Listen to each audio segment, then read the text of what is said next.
வணக்கம், welcome to Kongu நிலா சோறு. இன்றைக்கி பார்க்க போகிற ரெசிபி பார்த்திங்கன்னா சிம்பிளான சின்ன வெங்காய ஊறுகாய் தாங்க.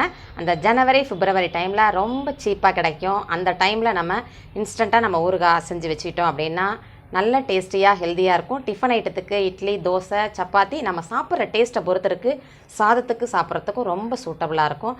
ஈஸியாக செஞ்சு வச்சுக்கலாம். 1 மந்த் வரைக்கும் நல்லா ஸ்டோர் பண்ணலாம். உப்பு புளிப்பு காரத்தோடு நல்ல டேஸ்டியாக உள்ள அந்த வெங்காய ஊறுகாய் எப்படி செய்கிறதுன்னு வாங்க பார்க்கலாம். சின்ன வெங்காய ஊறுகாய் செய்கிறதுக்கு ஒரு 1/2 கிலோ அளவு சின்ன வெங்காயத்தை நல்லா தோலெல்லாம் எடுத்துகிட்டு நீட்டாக க்ளீன் பண்ணி வச்சிடறோம். ஒரு 50 கிராம் அளவு புளி, 200 கிராம் தண்ணியில் ஊற வச்சுருக்கேன். 4 டீஸ்பூன் அளவு மிளகாத்தூள், ஒரு 100 கிராம் அளவுக்கு வெல்லம். இந்த வெங்காயத்தை நல்லா மிக்சியில் 2 திருப்பு திருப்பிட்டோம் அப்படின்னா உங்களுக்கு அப்படியே பூ மாதிரி வந்துடும். வெங்காயம் நமக்கு வதங்கிறதுக்கு ஈஸியாக இருக்கும். நல்லா லைஃப் வரும் ஊறுகாய். ஒரு 50 கிராம் அளவு ஆயிலும் நல்லெண்ணெய் கலந்து விட்டுக்கலாம். நல்லெண்ணெயில் மட்டுமே செய்யலாம். எண்ணெய் காஞ்சதுக்கப்புறம் ஒரு டீஸ்பூன் அளவுக்கு கடுகு போட்டுக்கிறோம். கடுகு வெடித்ததுக்கப்புறம் பெருங்காயம் கொஞ்சம் ஜாஸ்தியாகவே போட்டுக்கலாம். ஒரு 2 டீஸ்பூன் அளவுக்கே போட்டுக்கலாம். மஞ்சத்தூள் ஒரு டீஸ்பூன் அளவு போட்டுட்டு அது கருகிறதுக்குள்ளே இந்த வெங்காயத்தை அப்படியே எடுத்து அதில் போட்டுடுறோம். அப்போ தான் அந்த மஞ்சள் கலர் அப்படி இருக்கும். நமக்கு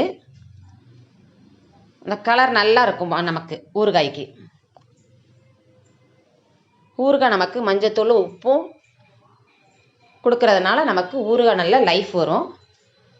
இதை அப்படியே சிம்மில் வச்சுட்டு ஒரு 10 நிமிஷம் பக்கம் வதக்கணும் அப்படின்னா தான் நல்ல ஊறுகாய் கெடாமல் இருக்கும். நல்லா வதங்கி கொடுக்கும். 2 டீஸ்பூன் அளவு உப்பு இதிலையே போட்டு வதக்கணும் அப்படின்னா அந்த வெங்காயத்தில் போய் நல்லா செட் ஆயிரும் உப்பு. நமக்கு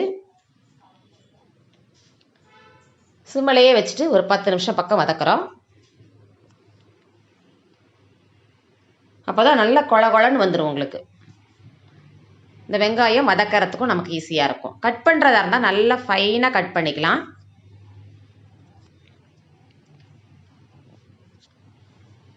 இந்த புளி தண்ணியை இப்போ நம்ம ஒரு 10 நிமிஷத்துக்கு அப்புறமா இந்த 200 கிராம் அளவுக்கு புளி தண்ணியை நம்ம விடுறோம். 4 டீஸ்பூன் அளவுக்கு மிளகாத்தூளும் போட்டுக்கிறோம். உப்பு புளிப்பு காரமெல்லாம் நம்ம டேஸ்ட்டுக்கு தகுந்த மாதிரி 1 டீஸ்பூன் அளவு உப்பு போட்டுக்கிறோம். இது நல்லா ஒரு 10 நிமிஷம் பக்கம் நல்லா கொதிக்க விடணும்.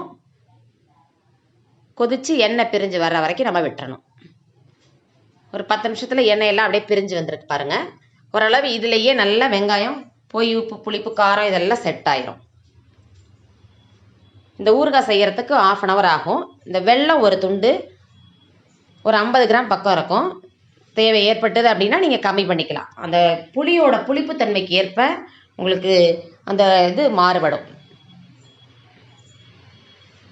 இந்த ஊறுகாய் செய்கிறதுக்கு 1/2 hour ஆகும். எண்ணெயெல்லாம் நமக்கு பிரிஞ்சு வந்துருச்சு பாருங்கள். நல்ல டிஃபன் ஐட்டத்துக்கு சாதத்துக்கெலாம் ரொம்ப சூட்டபுளாக இருக்கும். நம்மளுடைய ட்ரெடிஷ்னல் வெங்காய ஊறுகாய் ரெடி ஆயிடுச்சு. என்னோடய வீடியோவுக்கு லைக், ஷேரு, கமெண்ட் பண்ணுங்கள். ட்ரை பண்ணி பார்த்துட்டு கமெண்டில் எப்படி இருக்குன்னு ஃபீட்பேக் சொல்லுங்கள். நெக்ஸ்ட்டு ஒரு ஹெல்த்தியான ரெசிப்பியில் பார்க்கலாங்க.